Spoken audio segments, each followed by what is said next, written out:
Alright, this is one of those few times. I post here because usually these problems aren't as bad and I can handle them on my own. This time, however, it's gonna be a little crazy. Let me start from the get-go. Basically, what happens in my family is that my husband Gail is very attached to his family, especially his parents. It's gone to the point where if they jump, he's not going to ask why. Instead, he's going to ask how high. Obviously, that level of dependence and trust can sometimes come back to bite you even when you don't realize it. That's what's happening with Gail. He doesn't realize how damaging his dependence is getting, and when I try to tell him about it, he just gets mad at me. The very main reason that all this happened, and the reason I'm posting this story, is because my husband has been spoiling them since the very beginning. I get wanting to take care of your parents. I do. If my parents were living near us, I'd like to take care of them as much as possible too. But I would not do it to the extent that Gail and I do. That's the limit that I understand we don't have to cross. But Gail, unfortunately, does not. My in-laws have been asking us for money. Since we've both got stable incomes, and it's not like my in-laws are not well off or anything like that. They don't necessarily need the money from us.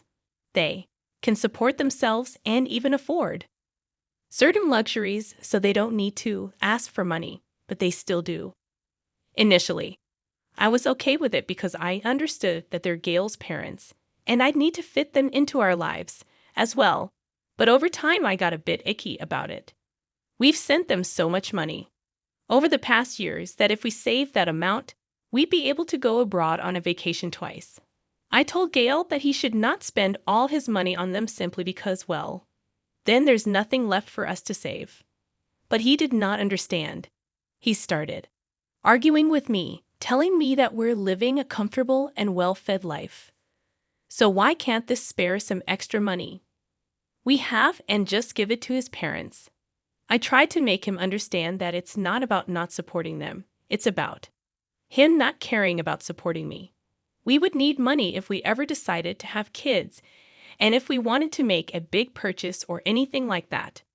It looked like he understood my point, but he still was not willing to stop giving them money.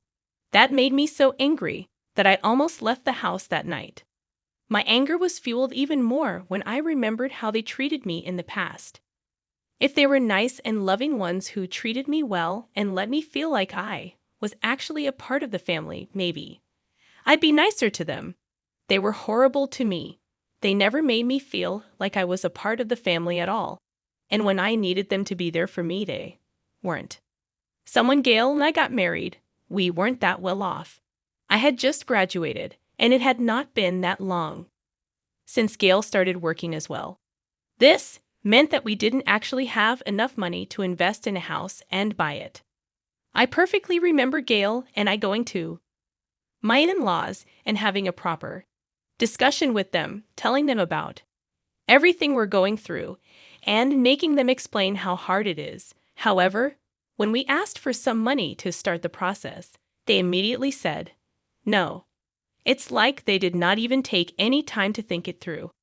Instead, they just gave us an hour-long lecture on how we're adults now, so we need to be responsible and take care of our savings and whatnot.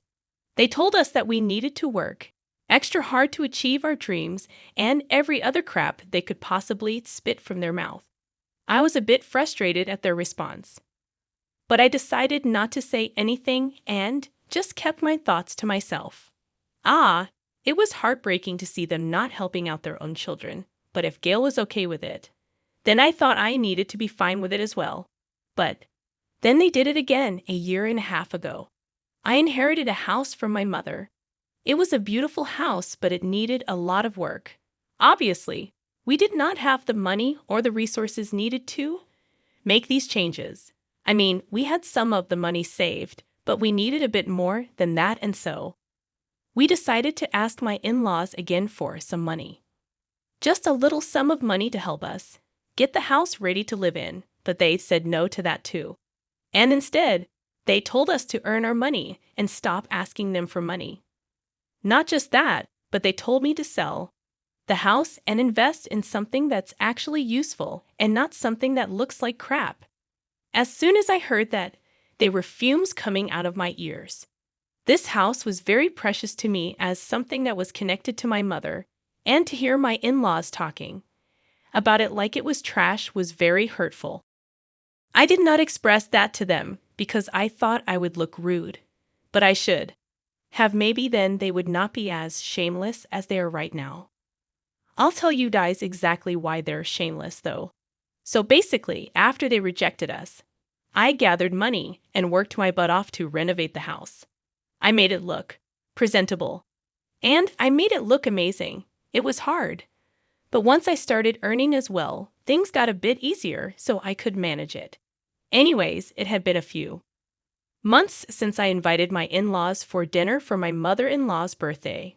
By that time, the house looked absolutely incredible. I made it as perfect as I could, and I was very proud of it. Moving on, the day they actually came over for dinner, I was expected to go pretty well because, well, usually, if it's not money related, the conversation stays pretty squabble-free. Obviously, with these people, there's not one moment where you're not discussing money. So they come over, and as soon as they enter the house, their eyes go wide. Internally, I'm smirking because I know they did not expect me to go this hard on the renovation. Wide-eyed. They're completing my house way too much. I mean, some compliments are fine, like, oh, you did a wonderful job, or oh, your house looks incredible. But there was so much more. Every part of the house they'd stop, inspect, and then just ask me how much it cost. Why would they ask that for some stuff? Yeah, I get curious about it, especially because they knew we did not have the money. It's not like they gave us the money either, so I'm sure they were curious as to how I managed to afford all this, but honestly, I found their questions a little rude. It just felt way too forced. Like they weren't actually interested in the job I did or how pretty I made it look. They were just interested in how much it cost, and I actually did not realize it back then, but after what happened during dinner, it all made complete sense to me. Dinner was chaotic, to say the least. It started out very decent. It was a good conversation going on, and it even had a nice flow to it. But then my mother-in-law started talking about dream vacations. First, she asked me what my dream vacation was and where I'd like to go the most. But when I answered her question, it felt like she wasn't really interested and was waiting for me to finish as soon as possible. I gave her what she wanted, of course, and I made my answer very short, just the name of the place, and then she got all excited all of a sudden.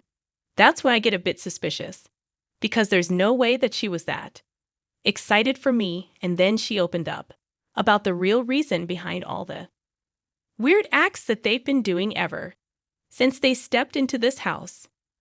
They wanted us to help them build a vacation house after all the years of rejecting us every time we've asked him for financial help.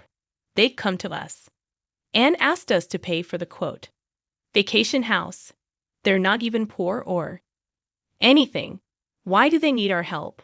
Why can't they save up enough and get a house for themselves? They think that just because I've managed to get my house to look so gorgeous, we're some sort of rich couple now, I guess. But we're not. I asked them to explain it to me a bit more just so I could have a better idea of what they need and why they're getting a vacation house and stuff. But the response shocked me. They want to get one just because they're bored with their lives and they want a house to be able to go to every other weekend. For some reason, they can't afford the house by themselves, and they told us that they know that we've got money saved on because this house looks like it costs a lot. At that point, I was aggravated, and so I told them we did not have that kind of money to waste. That was very wrong too. Say because Gale looked at me like I murdered his parents in front of him as soon as these words were out of my mouth. He glared at me and told me that anything that we spent on his parents, happiness was never a waste and I needed to quote, watch what I say, which is ridiculous because he knew I was right. A vacation house is not a necessity to have, and it's not like they're going to die if they don't get it. My father-in-law still works and they can save up and get one by themselves. They don't want to do that though. They want us to give them money so they can take the easy way out. Then I remembered that Gale is not an only child. He has an older brother as well, so why weren't they asking him for money? I brought that up because they were getting too defensive and looked like they were about to make a living hell for me. Apparently, Seb isn't as financially stable as us, so they don't want to burden him with this. Oh, I'm sorry, but I could not keep my mouth shut at that point, and I expressed what I was feeling, but I made sure I was not being disrespectful. Seb was earning as much as we were. He just had children to take care of, so most of its expenses were going towards that. However, I wanted to try it for kids as well. And if we kept giving my in-laws money, how would I save enough to take care of my children? The counter-argument we received was that we don't have children right now, which means we've got more money to spare than Seb and his family. And then they started emotionally blackmailing Gale because they knew that they would not be able to get through to me. They started talking about how they were lonely and bored because both their sons had started their own families, which is why a vacation would benefit them really. Well, Gale fell into the trap because why wouldn't he? As soon as his parents get a little bit emotional, he does everything that's asked of him. I knew I could not give him in, but I didn't want my in-laws to know they've won us over. How I kept saying that the arguments were progressively getting worse and unstoppable. Well, this is the consequence of that. A week ago, Gale and I had one of our biggest fights. We've never fought this hard before, and it was actually a bit weird how aggressive he was. Obviously, there was no physical aggression. He wasn't raising his hand to me or anything, but his words hit much harder. He basically told me that $100,000 he's planning to give to his parents is not just mine, so he can do whatever he wants with it. He thinks that he was being nice by asking for my opinion and my permission before taking action on his own. But he doesn't need to do that anymore. The fight got worse when he actually gave the money to his parents, and he returned home from work one day and did not even bother mentioning anything to me. It wasn't until my mother-in-law called me to tell me that she got the money that I found out that he gave it away. I was enraged, obviously. We had not discussed giving the money away, and he knew I was not okay with the fact. Yet he was still going to go ahead and just give it away. He didn't even keep a single dollar for ourselves. The entire $100,000 he saved up over the years, he gave to his parents. Then, when I told him that he needed to get the money back, he told me to shut up and let him deal with his parents how he wanted. Even when I was factually arguing that we're a couple and we should decide on big financial decisions together, he wasn't having it. It seemed like he totally got tired of us constantly arguing because he threatened me with a divorce right in the middle of our argument. He suddenly screamed at me and told me if I tried stopping him from giving a share of the money to his parents, he was going to get a divorce and leave me all alone. It was the most ridiculous thing I've ever heard. I've been with him through everything in his life, and now he was going to leave me because I was trying to put our family first instead of his parents. At that point, all I could ask him was if he did not care about what I wanted and how I wanted to build our life together, have children, and live a happy life. He cared for none of it, but instead, he wanted to give all this to his parents while I was suffering in the background. In a moment of anger, he walked out of the house and slammed the door behind him. And it's been a week since he's been home. I've tried texting him multiple times. I've called him so many times, and I've left more than a dozen voicemails. But he keeps ignoring them or leaving me on hold. Guys, I'm so hurt because I didn't think I'd ever lose Gail, especially over something as silly as this. I've contacted my in-laws, and it turned out that Gail had gone back to live with them for the past week. He hasn't been home once, and I'm so stressed and confused about what's going to happen and how I'm going to deal with everything. Update number 3. So a few more days into this mess, I decided that I could not keep myself trapped in this family forever, especially if they act as messed up as they are right now.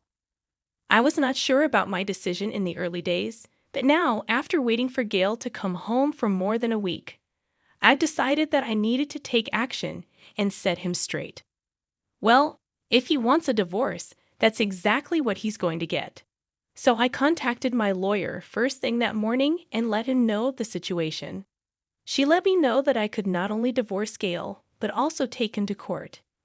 After the entire meeting ended, I decided that I did not need this house anymore. The only thing it was doing now was reminding me of my husband and all the good and bad memories that we've had together. That's why I decided to sell the house and keep the money for myself. Gail could not even ask for this money legally because the house was in my name, given to me by my mother, and I could do anything I pleased with it, right? So I sold it. It brought me a lot of money, which helped make the court case much easier to process. So the next day, while I finalized the divorce papers and had them sent to Gail, I knew the exact time he received those papers because I got the most heated phone call one could ever get. He was talking about how I was being stupid, and it didn't matter because he was going to divorce me as well. And then he got to find out about me taking him to court, and he absolutely exploded. Obviously, no one wants to go there or anything, but I hung up on him midway because I've had enough of his anger now. Then the days of the court case came. I was feeling all kinds of jitters, and I was nervous. What if it went wrong? What if I lose the money I've made from selling the house? All these kinds of questions were racing in my head. But I did not let them take control of me.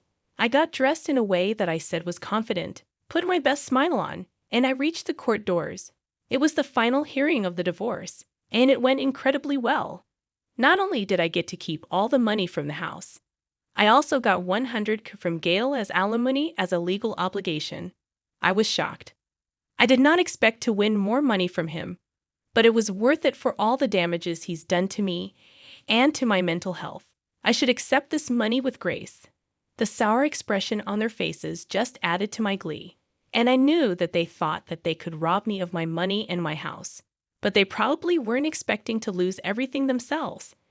It's been a few days since then, and life has been relatively peaceful. I did get a phone call from my mother-in-law, where she was bashing me for what I've done and told me I could never have a family of my own because I don't know how to take care of people, that I'm just incredibly selfish who only looks at her needs and not others. Apart from that, it's been okay. I got a new apartment for myself using the money I made selling the house, and now I can finally save up as much money as I want without having to worry about other people constantly asking for it. But let me know, guys. Do you think I went too far by taking him to court? Let me know in the comments down below.